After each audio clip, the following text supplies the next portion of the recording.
समय का पहिया घूमता है। लालू परिवार पे मोदी जी ने क्या खुलासा किया है आपको बताएंगे, और ईडी का बड़ा एक्शन क्या है आज लालू परिवार पे ये भी बताएंगे।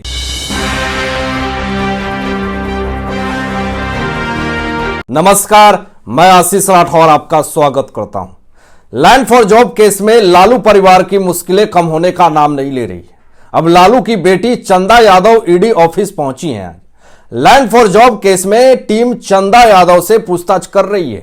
इससे पहले लालू यादव, राबड़ी देवी, मीसा भारती और तेजस्वी यादव से पूछताछ हो चुकी है। फिर बुधवार को रागिनी से भी पूछताछ की गई है। लैंड फॉर जॉब स्कैम के तार जो है वो आरजेडी नेता लालू यादव से जुड़े हुए हैं। नौकरी के बदले जमीन लेने के घोटाले में लालू, उनकी पत्नी राबड़ी समेत परिवार वालों पर रेलवे में नौकरी दिलाने के बदले जमीन लेने का आरोप है।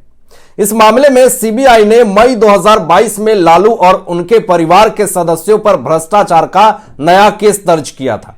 अब ईडी इस मामले में पूर्व सीएम लालू प्रसाद यादव, राबड़ी देवी, उप मुख्यमंत्री तेजस्वी यादव और मीसा भारती से इस मामले में पूछताछ कर रही है। लैंड फॉर जॉब केस में सबसे पहले मीसा भारती, फिर तेजस्वी यादव के बाद रागिनी यादव से ईडी ने पूछताछ भी की। उसमें बड़े बड़े खुलासे हुए और उस खुलासे के बाद से ही अब ईडी इन पे शिकंजा कस रही है।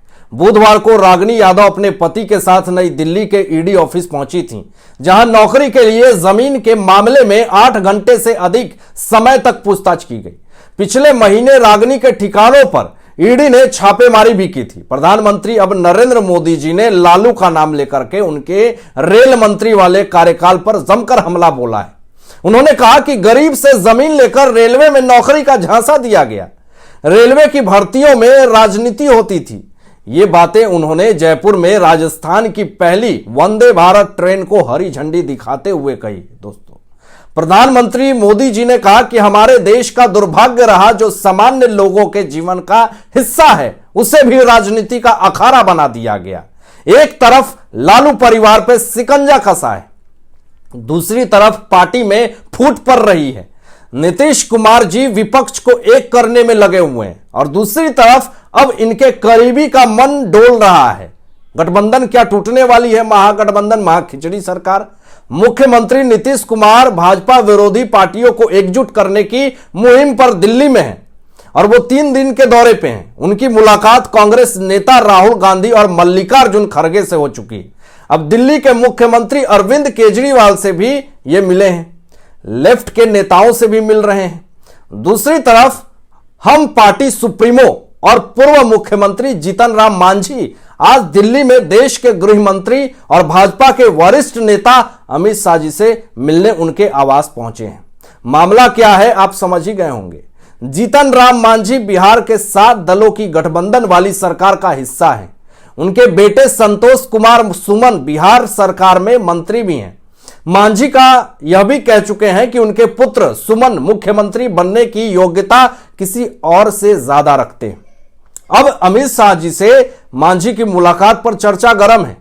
इन सब के बीच राजनीतिक गलियारों में इसकी चर्चा खूब हो रही है कि अगर जीतन राम मांझी का मन अमित शाह जी से मुलाकात के बाद राजनीतिक रूप से डोलता है तो इससे बीजेपी के खिलाफ विपक्षी पार्टियों को एकजुट करने की नीतीश, राहुल, तेजस्वी की मुहिम को धक्का लगेगा।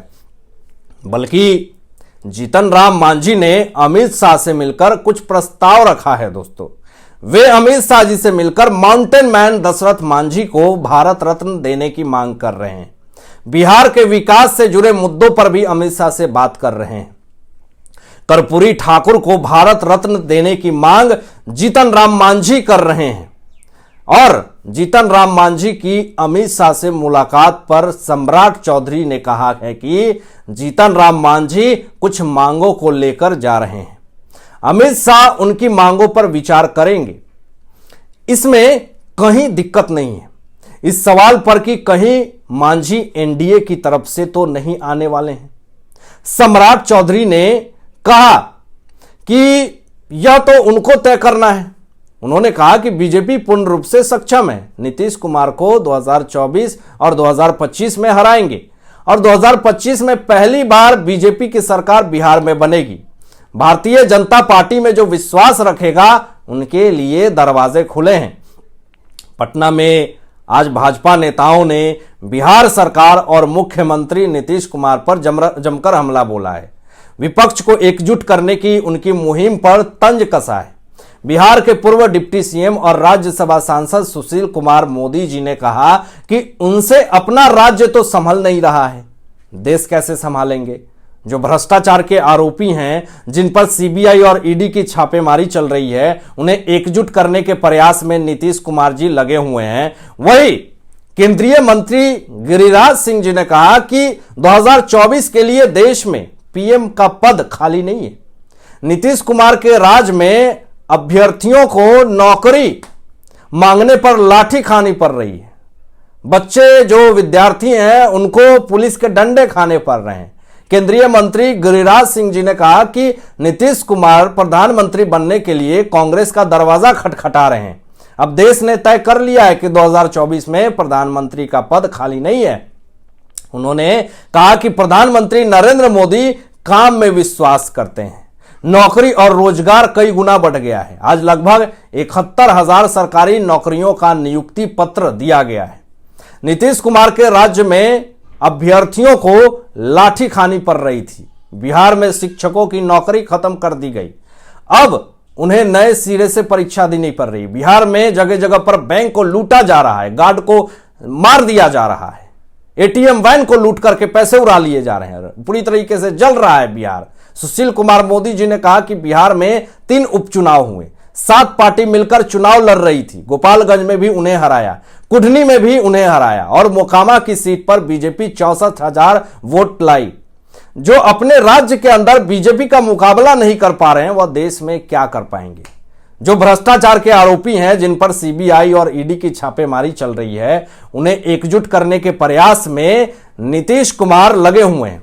साथ ही कहा कि भाजपा ने कभी यह नहीं कहा कि 2 करोड़ सरकारी नौकरी देंगे, कोई नहीं दे सकता, लेकिन दिसंबर 2023 तक 10 लाख लोगों को सरकारी नौकरी देंगे। 4 रोजगार मेला हो चुका है, जिसमें 2.5 लाख लोगों को नौकरी अभी तक मिल चुका है। आने वाले दिनों में 7 से 8 लाख लोगों को नौकरी दी जाएगी। सुशील कुमार मोदी जी ने यह भी कहा कि एक और नरेंद्र मोदी जैसा ईमानदार व्यक्ति है, दूसरी ओर भ्रष्टाचार के आरोप में घिरे हुए लोग एक हो रहे हैं। ईमानदार का कोई मुकाबला नहीं कर सकता है, चाहे वह लाख कोशिश कर ले।